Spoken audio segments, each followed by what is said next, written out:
كاينه واحد 10 المريال ديال الدرهم وعطينا لهاد المساكين. جا شنو غادي يوقع في ملك الله؟ جلسني جلست خوك وحاسبني حساب عدوك. مطيشه بطاطا البصله الفلفله، بغينا الجفاف نموتوا كلنا بحال الكسيبه. حكمه هذاك الكرش الجيعانه ما عندهاش الودن باش تسمع، وما عندي ما ناكل وقهرنا الغلا.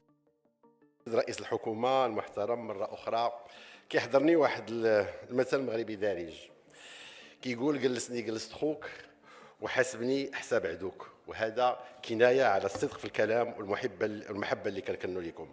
اختيار موضوع الامن الغذائي اليوم في السياق اللي كنعيشوه هو في اعتقادي اختيار غير موفق، لان عوض الامن الغذائي اصبح اليوم الحديث عن الغداء الامني، بمعنى كنا نخشى على بطوننا من الجوع، كنا كنخافوا على كرشنا من الجوع، واليوم نخشى على اوطاننا من تبعات الجوع. كما قال احد المفكرين، غادي تقولوا لي يلاه يا ودي الخير موجود في السوق، طبعا ما غاديش نختلفوا، ولكن بغيتكم سيد رئيس الحكومه تردوا فقط على المواطنين والمواطنات المعوزين المقهورين اللي كينزفوا الدم وكيغوتوا دموعهم نازله وما عندي ما ناكل وقهرنا الغلا. مواطنات شفناهم مغربيات كيتحدثوا على الغلا بشموخ وقوه وسحر الشخصيه المغربيه، وفجاه كينهاروا بالبكاء امام عدسات الكاميرات. طبعا كما تقول الحكمه، الكرش الجيعانه ما عندهاش الودن باش تسمع، والجوع لا ضمير له، وهذا هو الخطر. بالمقابل البطن الملآن لا يفهم بالجوع، الكرش الشبعانه ما كتفهمش في الجوع، وهذا هو الاخطر.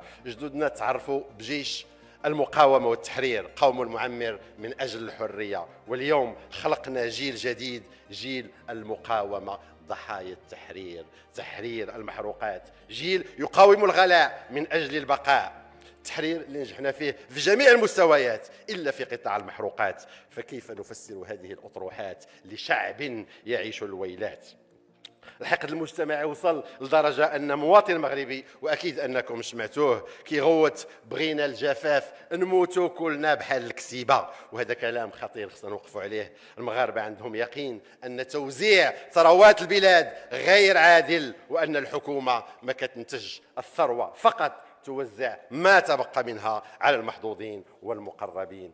كتوصفونا وتطيط خلال 5 أشهر الأولى من هذه السنة وصل معدل الأسر اللي صرحات بالتدهور ديال المستوى المعيشي ديالها 85.3%. 85.3%، وهو أمر مقلق، وهذا الشيء ربما هو اللي كيدفع هاد المواطنين للبكاء في الأسواق أمام عدسات الكاميرات. بنك المغرب خرجنا من المنطقة الرمادية بالتأشير من مجموعة العمل المالي على نزاهته المالية، لكن بالنظر إلى مؤشرات المندوبية السامية للتخطيط، الحكومة خاصها تخرج اليوم المغاربة من المنطقة السوداء للقدرة الشرائية. شغل فين غاديين؟ أمام أول أزمة تبخر المخطط الأخضر لتحل محله إشكالية الجاملة كما سموها بعض الظرفاء، مطيشة بطاطا البصلة الفلفلة، التي أعلنت العصيان والتمرد على مائدة المغاربة المقهورين. حريق مرعب شب نيرانه طبعا في جيوب المغاربة بسبب لهيب أسعار المواد الغذائية والمنتوجات الفلاحية، إرباك كل سلاسل الإنتاج والقضاء على الحلقة الضعيفة هي الفلاح الصغير والمستهلك البسيط. نتيجة مرة أخرى خسرنا الملايير على الزراعة التصديرية لتصدير الثروة المائية، رفعنا شعار تثمين المنتوج وانتهينا بالزيادة في الأثمان. فكيف الحديث عن نجاح المخطط الأخضر بعد كلفته؟ اليوم صبحنا أمام حكومة تستورد كل شيء كالصورة الجاموس، وقريبا ربما كبش الميرينوس. اليوم كل شيء كيعرف انك نحتاجوا في العيد الكبير ما يقارب واحد 5 مليون راس في العيد الكبير.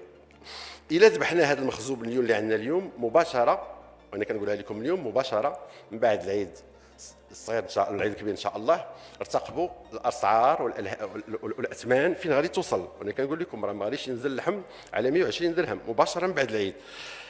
طبعا هضرتوا على استيراد ديال الرؤوس من الاغنام من برا مزيان، ولكن دوك المجمعين دوك الكسابه اللي علفوا ووجدوا شنو خديتي، كيفاش غتعاملوا معاهم؟ بمعنى كتقول لهم العام الجاي الشيء قريب ايضا انتظروه، العام الجاي غادي يهزوا يديهم، لان غادي يخافوا في اي خطره غادي يتم الاستيراد وغادي يمشي المحصول ديالهم. اليوم خصو السيد رئيس الحكومه 1100 مليار للجيل الاخضر، ولكن كان طبيعي تقدمون الحساب عن مآل وملايير المخطط الاخضر، واللي السيد وزير الفلاحه كيفتخر بانه قطع الماء على تادله، وما ادراك ما تادله في زمن ما قبل المخطط الاخضر. وبهذا السلوك راه كنتوجهوا الى تحويل الجيل الاخضر الى نسخه ثانيه طبق الاصل للمخطط الاخضر بعدم التزامه باهدافه. طبعا غادي تردوا علينا بقاموس التبخيس والتيئيس ديال المعارضه، ولكن نقترح عليكم نرفعوا اللبس لتنوير المغاربه، وادعوكم من هذا المنبر الى التوقيع على لجنه تقصي الحقائق حول حصيله المخطط ان كنا فعلا نريد كشف الحقيقه. ولكن ما غاديش تقبلوا كما ما قبلتوش مبادره تحقيق في غاز روسيا اللي بعد التشكيك في موجه ديال الاتهامات الموجهه للحكومه في هذا الباب، كونه لا عفاكم ارجوكم بدون تصفيق، كونه كيتشرى بسعر منخفض والمواطن كيخلصوا بثمن غالي وما نفيتوش الخبر. تقدمنا كمعارضه بعقد هذه اللجنه ديال تقصي الحقائق، ما وقعتوش معنا، ما بغيتوش، اقترحنا عليكم نسحبوا هذا الطلب وشكلوا انتم اللجنه باش ما تقولوش كتزيدوا عليكم، ما قبلتوش ايضا.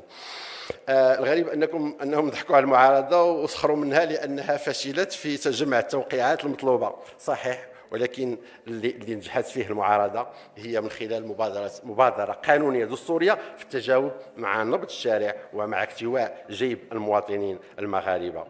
تقدم لكم واحد المجموعه ديال الاقتراحات ما بغيتوش، ما تجاوبتوش معنا وما خديتوا منها والو السيد رئيس الحكومه. اقترحنا عليكم دعم مباشر هذا العام اللي دخلتوا 40 مليار درهم كتحصيل ضريبي من جيوب المغاربه في وقت الازمه، باش ما عمرو دخل. ما كنعرفش انا شي حكومه دخلت 40 مليار بحال اللي درتو في السنه وعاونوا بها الناس. الا خزينا واحد 10 المليار ديال الدرهم وعطينا لهاد المساكين، شنو غادي يوقع في ملك الله؟ 10 المليون ديال الدرهم من 40 مليار 10 مليار ديال الدرهم من اصل 40 اللي خديتوها من المغاربه، اعتبروها غادي تقولوا لنا يمكن ما عندناش القاعده اللي غادي نستهلكوا، خذوا اعتمدوا القاعده ديال 40. شكرا.